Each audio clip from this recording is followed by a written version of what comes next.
live We're from here the side of the M&S Fields.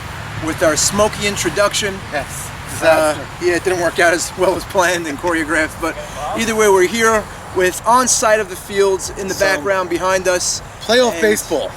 And playoff baseball. We're here to talk about the wild card game and the two semifinal potential semifinal matchup and the actual semifinals that we have slated for tomorrow night. So finishing the regular season ended up being amazing because every single matchup towards the end of the year, thank God, we always love it this way, had meaning. Yeah, had so a lot of meaning. the number one seed was in play, and the last seed was in play. And I'll tell you what, we had a matchup between the Padres and the Padres and the Orioles. The Orioles had to win either 2 to get out of the wild card spot, or had to win 1 with a +6 run differential and get out of it. And they colossally failed. They lost 2, and they didn't look like a good cohesive team that night. They didn't look great. Now to run down, we want to get to the playoffs, but we want to just give a little congratulations to, and it really happened in dramatic fashion, to Michael Cohen. Yeah, so I highlighted today on the What's That Blast that everybody got that Michael Cohen was down by 10 points going into the final at-bat of the season, and in dramatic fashion, he launched a ball over the right fielder for a triple, and he won the batting title. And I think the only offensive stat he did not lead the league in was RBIs. That's correct. And that only by a few, and he's a leadoff batter, so it's really tough to do. So amazing, sensational year by Michael. Showing why he is the reigning MVP and probably going to be a 2-time MVP with those numbers. We'll see, but it looks like it. That team, leading with Michael, did take 2 and ran away with the 1 seed. And again, just before we get to them, which we're going to talk about a lot, the wild card teams, the newly added, I shouldn't say newly acquired, but middle of the season, Jordy Romeld was added to this Pittsburgh. We'll talk about unexpected. Exactly, unexpected, but welcome. I would like to discuss about this future tonight. We have a 9-inning game wild card, which is always an amazing, exciting, extraordinary matchup with crazy things actually to go down. It's something that we do. We make it a 9-inning game, which we want that because we want it to be a little different. Mm-hmm. And we're going to jump right into the predictions. Right. What do you think? So my initial call, based on what I saw the display of baseball on Saturday night by the Orioles, I thought they were a better team than they were. I wasn't feeling them the whole day up until just now. I think the Orioles are going to win right now. Wow. Yeah, so I was a little down on them after Saturday night, but then I thought about it. I said, their team, Ralph wins these games on the mound. Maurice Haber is a seasoned veteran, and he's coming off a great hitting week he just had. David Harari has been down. He's due. Eli Harari's been clutch offensively, spotty defensively, sometimes great, sometimes not. Morris's brother came alive. Joey Cohen, probably one of the front runners for Rookie of the Year, he officially has arrived where we thought he was going to be all year long. Well, I'm going to have to officially... Wait, press pause for a second. Now, on the flip side, the Pirates, they run and go on momentum, and if Mark Cohen is dealing, they're unbeatable. But the second Mark walks a few guys, usually the team is behind him, and when the full team is behind him, he usually shakes it off. But I feel like the full team is not behind him when he's walking a few guys, and that's when the implosions start to happen. And they both don't score a lot of runs, these teams. I think a 4-1, 4-2 game that we're in store for advantage Orioles, in my opinion. I'm going to disagree with you because I think the 9-inning game is going to give the edge to the Pirates because the Pirates have more speed. As Nathan Safdie, I think he's going to display it. Jordy Romeld's speed. Bobby Safdie was really alive this year, batted over a 500. I think over the course of a 9-inning game, I think Ralph and Mark, I'm going to give them a wash right now. Mark came into his own. Ralph has his walking issues himself once in a while. So I think over the 9-inning game, Pittsburgh in a higher scoring fashion. I think it's going to be a higher scoring game than people think. I don't think so. That's how I feel it's going to go. I'm giving Pittsburgh the edge. All right, so I guess we're split on our decisions of who we think is going to win. I got the Orioles. He's got the Pirates. By the way, we did not discuss this beforehand. We made sure not to. Contrary to what you guys believe of all of our show prep that we do. And the winner of tonight's matchup, we have coming to the game following immediately the winner will be taking on Game 1 of the semifinals for the Angels. Right now, I talked to a lot of people today.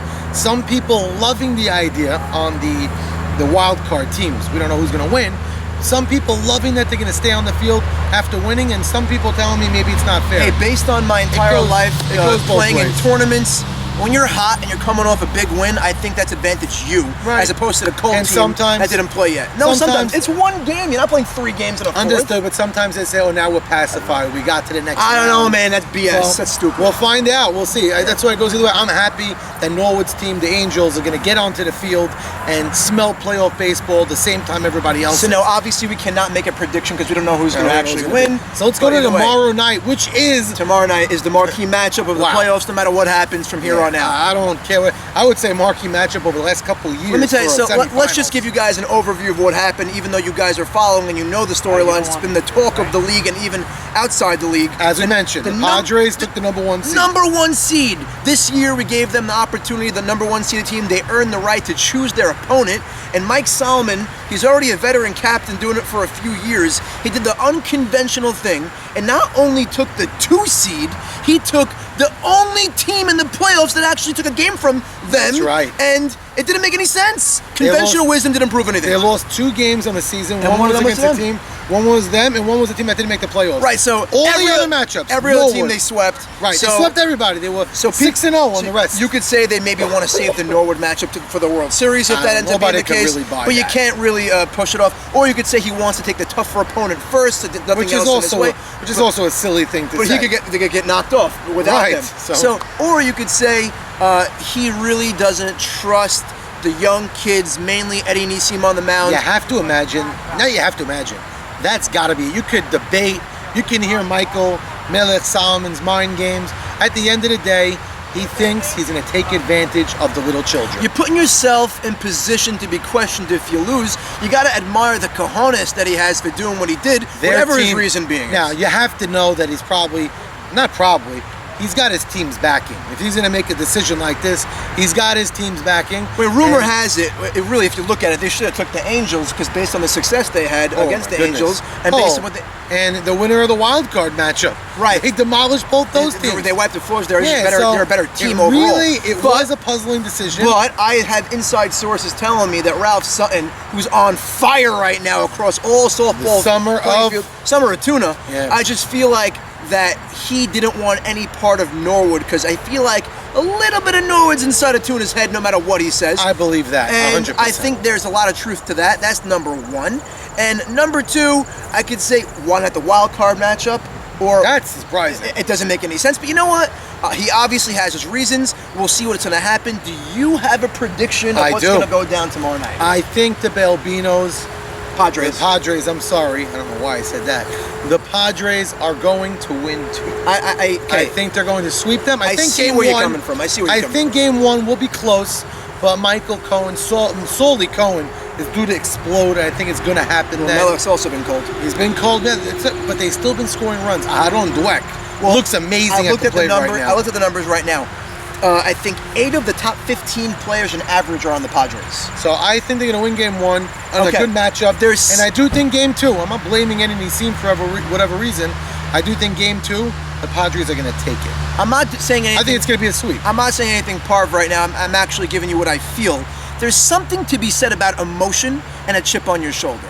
These kids, are inexperienced. Yeah, they haven't been there. They haven't done that. I think game 1, they come out with such high octane energy with that whole you think you're better than us, how disrespectful are you guys, we're the up and come. I think game 1 goes to the Brewers. Wow. Just based on coming out, and then after game 1 I feel like the Padres are going to just get comfortable again and they're going to take two-handedly and we're going to go to game 3. Okay. I think game 1 emotionally is going to go to but like you said, if the Padres win game 2, I don't think the Brewers have a shot in game 2. They'll be questioning their own morals. Now, like I said, I still think the Padres are going to win 2 and sweep. I questioned the Padres before the beginning of the season. I actually predicted them to be this 5 or 6 seed. I wasn't sure. But they did get hot, and they had that same magic carpet ride feeling. Well, they made a few big trades, and like we've been saying all year long, without Jackie Cohen's shortstop play, they suck. He did something that we didn't know about, and it proved them to be he's amazing at shortstop. Hey, it takes a little bit of luck, a little bit of putting your neck on the line, and it worked out for them. Now, and they're in the spot where they are right now with the 1 seed. if the Brewers are going to score runs, it's with those young legs taking extra Well, bases. listen, we have Joe That's what it's Greenberg's gonna be. reckless in the base paths. We have Mo D's reckless in the base paths. We Matthew have Cohen Matthew could Cohen run. is also could hit. And listen, Al D speeding in left field. Isaac Dweck, Isaac Mino. Ocean, he's been raking all year for this team. They have a good team. They do have a good team. That's Eddie, why I by can- the way, again, And Eddie on the mound. I want to say something right now. Eddie Niesim feels like he's being disrespected by being chosen. I think there's nothing further from the truth. I think everyone agrees that you think are the everybody knows future of this league, pitching-wise, and in the community as well. You are only pitching for 2+ years in your career, but I think you're there now. I personally would not have made the pick that Mike did. Okay, And now, I think you're there. Exactly. Eddie may feel disrespected if that gives him a chip You know on what? the shoulder. He should feel disrespected. No, you know what? You look at a whole team. The pitcher obviously is the focal point. They have a good team. They have a bunch Understood. of They have young a good team. athletes They're that are going- playing they're- ball. They're trying to get the young kids that are not seasoned and ready for the playoffs. And they think these guys, this is their first time in our league in a playoff game. Last year, they didn't Listen. make the playoff, these boys. Again, Now, they're a year softball is older. softball. We're not in Major League Baseball. Yeah, the pressure level is a little higher. Yeah, It the does get a intensity is little ratcheted bit. up. Yeah, they start, getting on their heels in the field a little bit. But at the end of the day, they're all 20-plus-year-old athletes that have been They're playing athletic. ball across all playing fields, and they've been there, done that. Whether it be basketball tournaments, whether it be Stella Lagnato tournament, whether it be There is a little come bit on. of a different animal in softball for whatever reason. Yes it and is. no. When you have But- 75 to 100 guys watching you playing basketball, really where the pressure is high, and you're backing a defender down, you have a turnaround Jay to win it. There's Okay. more pressure there than there is in Bottom softball. line, I'm picking the Padres. I'm picking to a win split. too. I'm picking a He's split. picking a split tonight. That's for tomorrow night's games, and we're not going to pick any further because we don't have know no where idea. exactly. We don't know where we're going from this. Either way, I'm really excited for the playoffs. I saw a stat today. Out of the 30 games played, there were 11 one-run games. Which just shows to go yet. Every single team in this league was That's right. competitive. It's Even parity. the Tigers that lost, like 3 or 4 one-run Yeah, games. someone mentioned the first game of the season, they were up 4-0 with 2 outs. And they lost by 1 to And they these lost by- Orioles. right. And guess what? If the Tigers would have won that game, they would be in this spot and the Orioles wouldn't be. It So could have been a whole different thing. So everything. So everyone it's is parity. We Listen, love it. The That's way what we you look love. at it, the Padres had been the only team playing above everyone else. But let's see if these young kids with the emotion actually Right. does some damage. It's on them funny. tomorrow night. Every single team had their moment this season that we looked at and we said, "Wow, these guys peaked. They look like they could go all the way." That's going back on tonight's matchup. That's why you could go either way, Pittsburgh or the Orioles. or the Orioles, the Pirates or the Orioles. Or either way, But one I last think- time. I go O's tonight. He goes Pitt tonight. I go split tomorrow night. He goes sweep Pods Right. tomorrow night. I go Pittsburgh because of offense, and I think Orioles are losing because of their lack of offense. and you can take my opinion to the bank for whatever it's worth. Whatever. Either Good way. luck. Have a good one, everybody. Good luck in the playoffs. We look forward to having a wonderful postseason. Can't wait for that World Series matchup.